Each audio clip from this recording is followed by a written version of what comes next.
Good evening, Bruce Soloway, 76 Vaughan Avenue. On January 24th, Police Commissioner Robert Gazzola announced that the department's investigation of the July 2023 killing of Jarrell Garris by Detective Stephen Kahn found that, quote, none of the officers involved committed violations of department policies or procedures that would have prevented the outcome of the incident. Jarrell Garris was shot after allegedly eating some fruit at the New Rochelle Farms market without paying. The owner called the police. Two officers approached Garris on Lincoln Avenue and tried to engage him in conversation. Body cam video shows that Garris had a flat affect and walked away from the officers peacefully. The video then shows Detective Kahn arriving and within seconds attempting to handcuff Garris. When Garris apparently reached for the securely holstered gun of one of the officers, Kahn shouted "gun" and shot Garris in the neck. State Attorney General Letitia James's investigation of the incident found that New York's self-defense laws would make it difficult to convict Detective Kahn of a crime, but she noted that, quote, Mr. Garris was not physically combative until Detective Kahn grabbed his arm. Detective Kahn's, quoting again, Detective Kahn's action appeared to provoke a physically combative response from Mr. Garris, which in turn led to Mr. Garris's death when he grabbed Officer Bird's gun. The Garris case recalls the 2020 killing of Kamal Flowers by NRPD officer Alec McKenna. McKenna pursued a car in which Flowers was riding and then chased Flowers on foot into a dark street where he shot and killed him. The police alleged that Flowers brandished a gun, but there was no video evidence to confirm this. There's never been any explanation of why McKenna chased Flowers, who was not the driver of the car. After an internal investigation, then Commissioner Joseph Schaller found that, and quoting again, none of the officers involved in this incident committed any violations of the department's policies or procedures. This message, now delivered twice, seems to be that white police officers in New Rochelle will not be disciplined for needlessly aggressive behavior, even when they take black lives. If unnecessarily killing black men is consistent with the NRPD's policies and procedures, those policies and procedures are grossly inadequate and need to be thoroughly overhauled. We're also awaiting a decision on departmental discipline for Lieutenant Sean Kane, who videotaped himself last year attempting to frame a black man on drug charges, potentially putting him in prison for years. Kane is now attempting to retire with a full disability pension. There appears to be a culture of racism, violence, and impunity at the NRPD. Hopefully, the Civilian Complaint Review Board, which you approved last year, will soon help to bring some measure of accountability. But will that be enough? The NRPD seems to need deep reform and cultural change. Can the current leadership of the NRPD, groomed within the department for decades, lead that transformation? Perhaps only under new leadership will the NRPD be able to regain the public's trust as an agency of public safety rather than an ongoing threat. Thank you, Dr. Soloway. Our next speaker is Aisha Cook, followed by Damon Marr, and then Victoria Sherman. Victoria Sherman is the last registered speaker. If you intend on speaking, please fill out the white card and submit it to our deputy clerk. Aisha. Good evening. Aisha Cook, 95 Faneuil Place. President of NAACP, concerned citizen. I'm here to voice my concern about the findings of the police department in regards to Detective Kahn. I, like many others, find it hard to believe that he did nothing, that nothing he did violated the policies and procedures of the police department. Nothing at all. According to the Attorney General's report, Detective Kahn interacted with Mr. Garris prior to his entering the store. Detective Kahn said he thought Mr. Garris was on drugs because of his behavior and vacant expression. But he had done nothing wrong, so Detective Kahn just asked if he needed help. Did he need help? This interaction should have prompted a call to the mental health crisis team instead of a rush to shoot and kill Mr. Garris a few minutes later. In the middle of Lincoln Avenue, with cars driving by, pedestrians in the area, bicyclists. It was no surprise to realize that Detective Kahn is the same officer who rushed to shoot a dog behind Columbus Elementary School at dismissal time a few years back, right at the foot of the ramp to the Boys and Girls Club. Parents standing outside. My students and I heard the shot from our classroom where we were lined up, prepared to leave for the day. So I ask you, are we supposed to feel safer with this detective responding to calls in our community? If no policies or protocols were violated, is escalation the rule of thumb in our police department? The Attorney General's report adds, while deaths and serious injuries resulting from an encounter over a petty offense are rare, they are among the most distressing and perhaps the most preventable of poor law enforcement outcomes. Wasn't Jarrell's death preventable? Should he be dead right now? Something needs to change. So something definitely needs to change. You're the people who need to make that change happen. We'll work with you, but something needs to change. And while I'm on the subject of change, I'm agreeing with Vince with one small thing of what he said. Is there any way you can work with the school district to avoid having meetings on the same day at the same time? I'd love to be at Columbus right now, but I needed to be here to say this. Engaged citizens shouldn't have to choose where they can be heard. Thank you. Thank you. Our next registered speaker is Damon Marr, followed by Victoria Sherman. And Mr. Tazi, I see you submitting your white card. Thank you. Again, if you'd like to speak, now's the time to register. Good evening. Damon Marr, 10 LeCount Place. Damon K. Jones, the New York representative of an organization called Blacks in Law Enforcement of America, has asked me to read the following statement on behalf of that organization. The NRPD has completed its internal review of the fatal shooting of Jarrell Garris by Detective Stephen Kahn and has determined that Detective Kahn did not violate department policy. However, the department has not provided specific details regarding which policy was applied to justify the use of deadly force against Mr. Garris, who was later confirmed to be unarmed and in the midst of a mental health crisis at the time of the incident. The lack of clarity regarding the exact use of force policy raises serious questions about the standards to which officers are held when engaging with individuals in crisis. Transparency is essential for maintaining public trust, and the department's refusal to specify which guidelines were followed raises concerns about whether proper de-escalation techniques and non-lethal alternatives were considered before resorting to deadly force. Without a clear explanation of the policy in question, the public wonders whether the city and the NRPD's decision was grounded in objective standards or merely an effort to protect the officer from accountability. True justice requires transparency, and without it, trust in law enforcement erodes. Ensuring accountability should be a priority to prevent future tragedies and uphold public confidence in the system. Given the circumstances of the case, the lack of policy explanation further complicates the justification for an officer's decision to escalate to lethal force, especially when dealing with nonviolent offense and an individual exhibiting signs of mental distress. It's imperative that the department provide full transparency regarding its policies, including whether officers are adequately trained in crisis intervention and de-escalation before resorting to the use of deadly force. Furthermore, the city cannot use the failure of the state attorney general to indict Dr. Khan as a get-out-of-accountability card to avoid holding its officer responsible. The absence of criminal charges does not absolve the department or the city of their duty to ensure that officers adhere to the highest standards of conduct and training. Policies and training exist to prevent the loss of life, whether that of an officer or of a civilian. When a life is lost, it is clear that something went wrong. Either a policy was not properly followed, the officer wasn't properly trained, or the policy itself was insufficient. Because if the system had worked as it should, Mr. Garris would be alive today. To restore public trust and ensure proper oversight, the city and the department must make public its use of force policy, de-escalation policy, crisis de-escalation policy, and continuum of force policy. The taxpayers who fund the salaries, benefits, and operations of the department deserve full access to the policies that govern law enforcement conduct. The people of New Rochelle have a right to know what circumstances officers are, in what circumstances they may use force, how they are trained to handle mental health crises, and what measures are in place to prevent unnecessary loss of life. One more sentence. Failure to provide this information and hold officers accountable. Thank you, Mr. Marr. Also reinforces the perception that police are not subject to the same Thank you, level. Mr. Marr. And You can submit the copy. two more sentences, and I will. But that exceeds, Mr. Marr, you know the rules. Just you can submit it and Hand that it'll up. be shared. Thank you, Mr. Absolutely. Marr. Thank you. Thank you.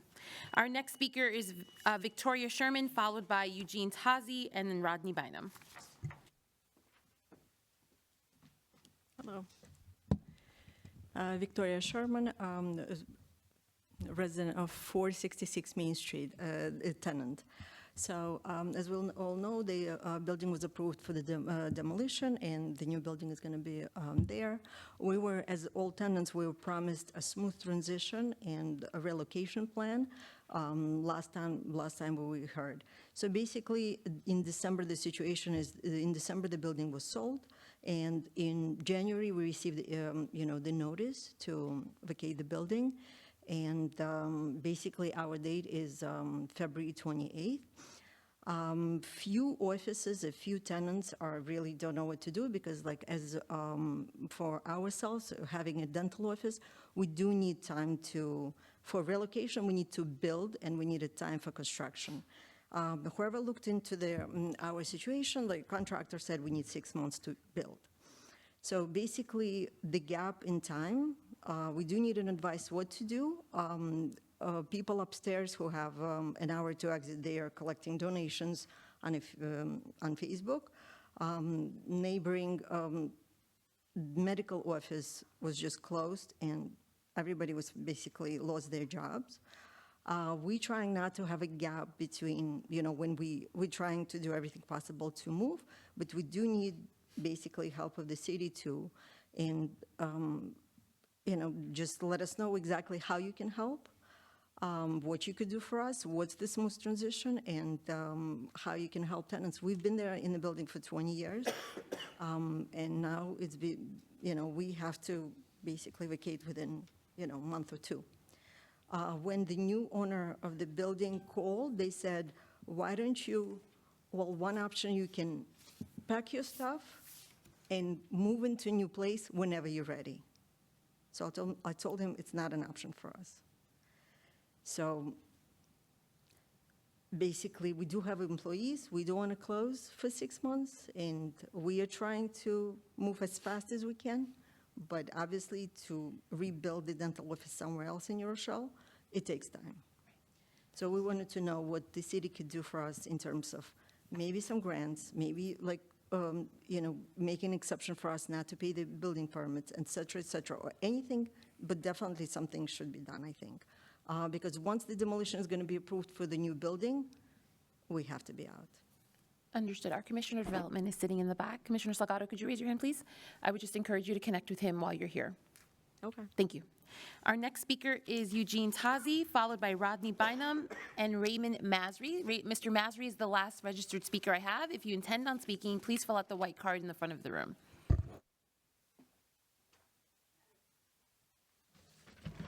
Okay, Eugene Tazi, 8 Sycamore Avenue. I was shocked to read Police Commissioner Gazzola's statement on the homicide of Jarrell Garris. That said, in part, none of the officers involved committed violations of department policies or procedures that would have prevented the outcome of the incident. We've all seen the video. This is perfectly fine under NRPD policies and procedures. He doesn't even admit the possibility of a mistake or error in judgment.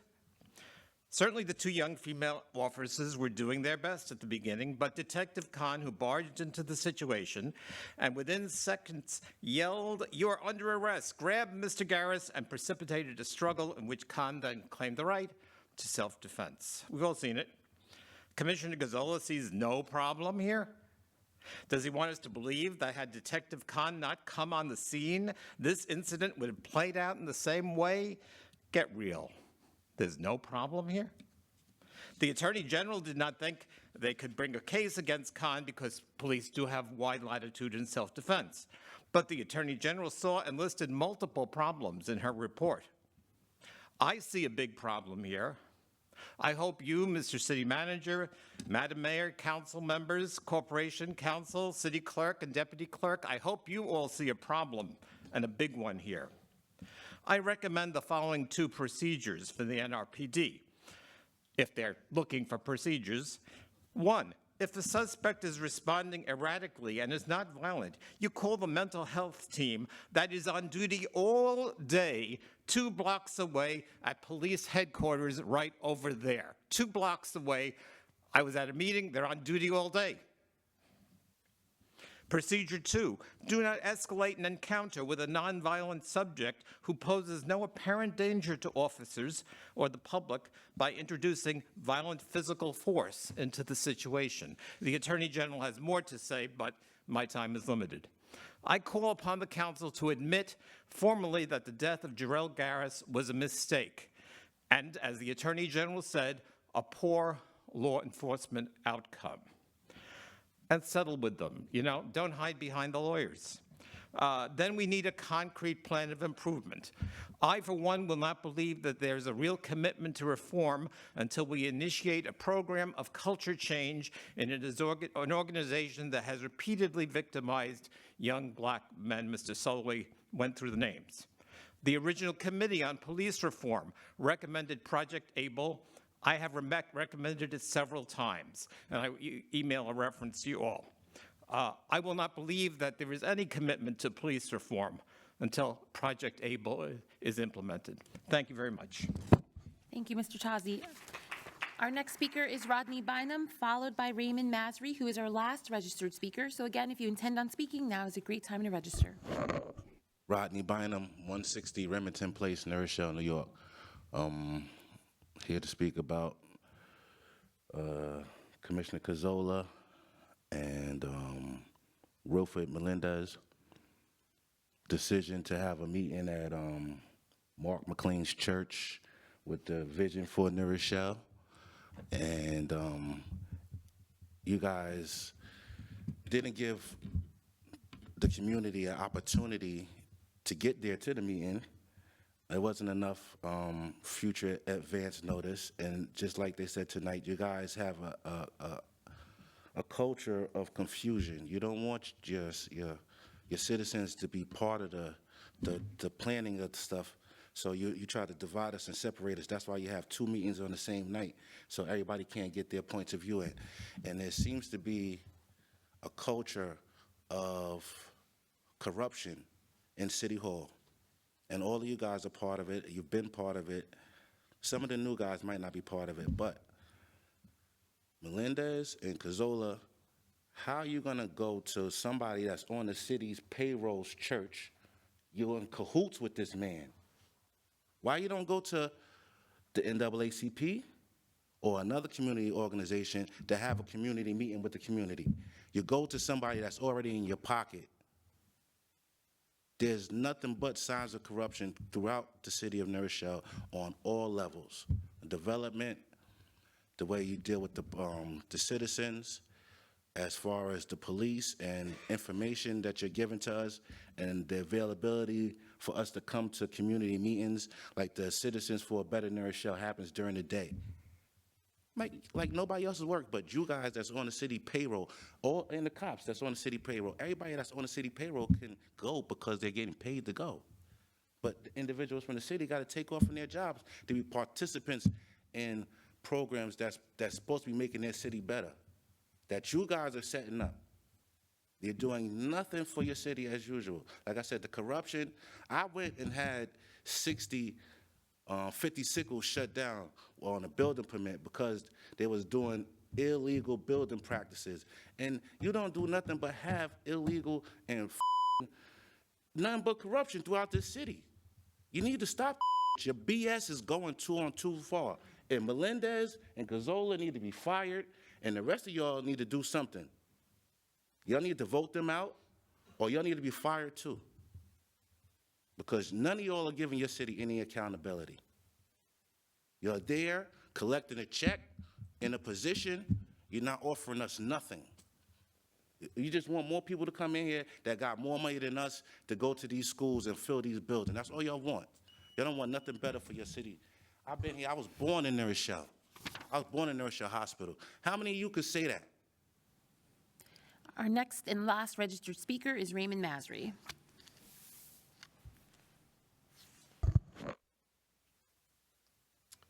Raymond Masry in Mildred Parkway.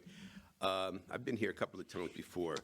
I wanted to find out what's going to be doing with the infrastructure and the roads. The roads throughout the whole city, North Avenue, Quaker Ridge, are just abominable. Last year, I asked about the same question, and nothing's changed at all in the time. I know it's the wintertime right now, but are they going to be doing anything in the coming year once the weather improves? And also infrastructure as far as with trees, going over wires and everything else like that?